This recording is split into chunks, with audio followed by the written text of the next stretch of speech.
So, yun mga master, isang magpalang hapon sa ating lahat. Ako'y simpleng tao lang na madalas kinukutya. Yun, buti medyo maulap pa, yun. Trabuhin pala natin yung nung unang araw, yung inayos natin na butas ng alimango dyan sa Tumagos mga master. Grabing laki ng butas na yun mga master. Siya yung isang dahilan kung ba't kumukunti yung tubig ng ating palisdaan, which is delikado para sa ating mga alagang manlalara kasi medyo marami siya dito. Tapos doon na yun sa alimango, kaya yun, takpan natin yung butas mga master para delikado kasi yung pressure pag lumaki yung tubig dito sa labas mga master, tapos maliit dito sa loob, may tendency kasi na bumigay ito kasi ano, manipis na siya mga master, kasi yung pressure sa labas at konti yung tubig sa loob, yun may tendency na bumigay siya. Kaya kailangan pag ganito mga master, ayusin agad, wag nang patagalin. Kagaya nito, medyo tumagal kasi nga hindi ako nagkaroon ng time. Ganun lang ako kasi nagkaroon ng time para ayusin. Hindi na ako nagbabayad mga master kasi kaya ko naman. Hindi naman siya gaano kabigatan. Bali yun, dandahan ko lang master. Siguro matatapos din naman to. Kaya yun, dandahan lang. So yun, continue tayo mga master. Yan mga master, ito yung butas na hindi natin natapos ayusin nakaraan. Bali hindi ko kasi nakita yung daanan talaga niya. Bali nakikita lang yung labasan ng yung exit lang ng tubig, pero yung kanal niya pa ilalim is nahihirapan akong hanapin mga master kasi medyo malaki at medyo malayo yung kanyang kanal. Kaya ayun, pinapalakihan ko yung butas para mas lalo kong makita yung butas ng alimango, kasi pag hindi natin inayos ito mga master, pabalik-balik lang to.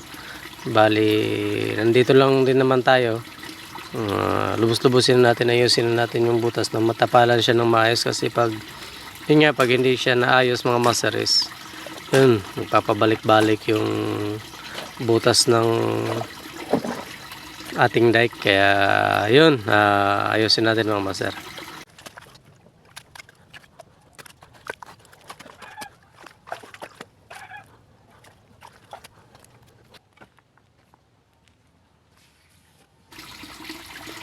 Giniminta ko na nga ng pala mga master yung sa bandang taas. Bali bubutasin natin siya dito banda sa taas, sa may bandang gitna, para mas lalo nating makita kung saan talaga yung daan ng tubig papunta, at saka yung kanal niya, para makita natin yung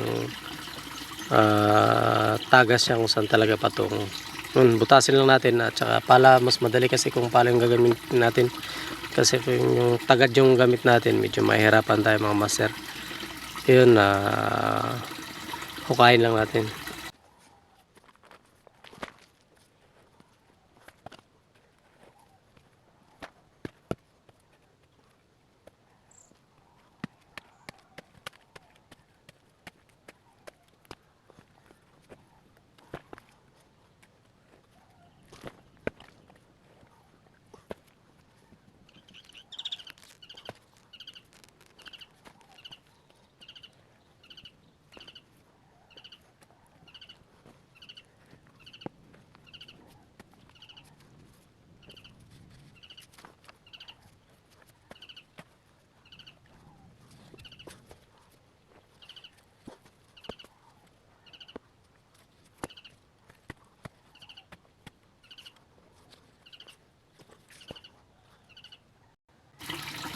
Yan mga master, pahinga tayo konti. Yan mga master, grabing lalim. Ang lalim ng butas talaga. Halos hanggang dede na yung lalim. Pero yan mga master, sagad na yan mga master. Nasa bandang pa ako na yung tagas ng butas na yan. Bali grabe, sobrang laki, at ang lakas ng agos ng tubig sa ilalim mga master. Bali mas lalo ko pala pinapalaki yung butas dyan mga master para yun nga, para mas maayos natin ng mabuti, kasi kung hindi natin talaga lilinisan yung butas niya, baka yun, bumutas ulit. Kaya papalitan kasi natin yung lupa banda na medyo hindi matigas mga master, yung may butas. May mga portion kasi dyan mga master na hindi matigas, kaya yun, papalitan natin ng bago yung matigas na lupa na para hindi na tumagas mga master. Tatapalan natin yan mga master.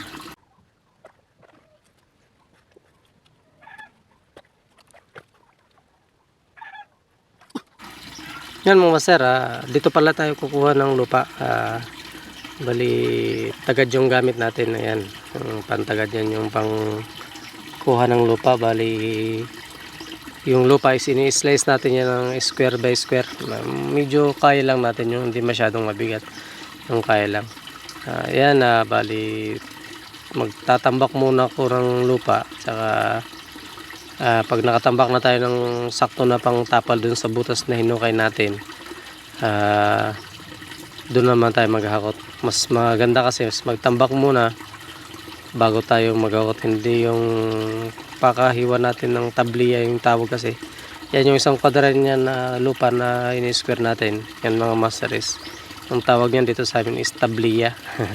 Hindi tabliya na chocolate mga master, tabliya na square, tabliya ng lupa. Bali yan mga master, maraming lumot.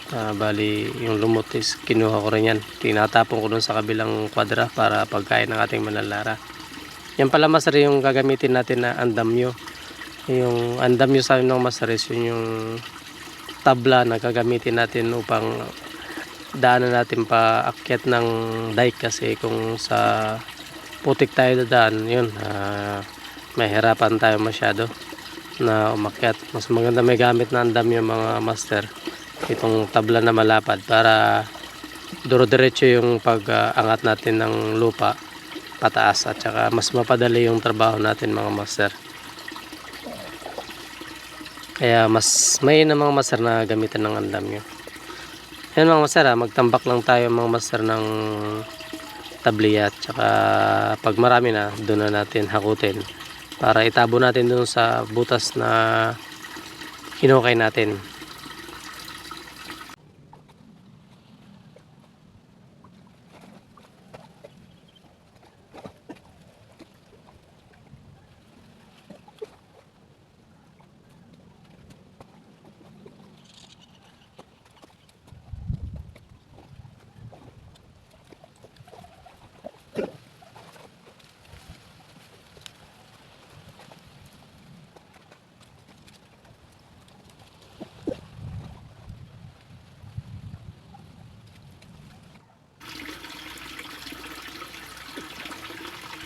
Yan mga master, medyo madami na yung natambak natin na tabliya na lupa, kaya dahan-dahan na natin itabon dun sa butas mga master, kasi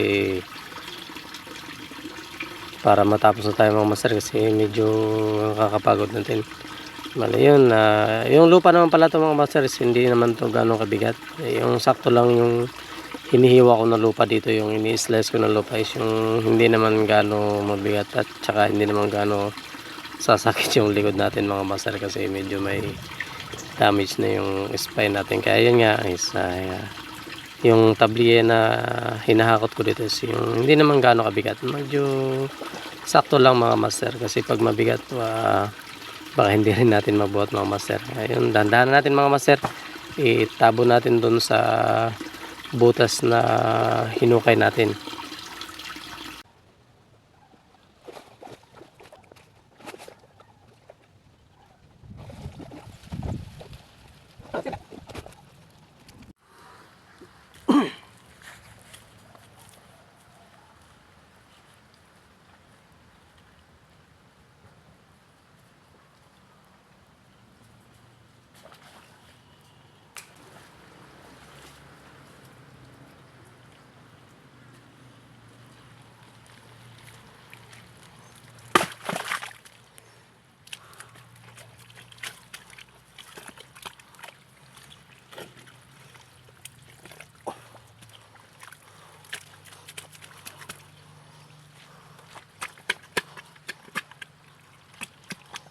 Yugi-yugi natin ng masyado ng may mga master kasi yun nga. Laki ng butas dito para sumiksik sa ilalim yung lupa. Matabunan yung butas.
So, yun mga master, bali katatapos lang natin mag-repair.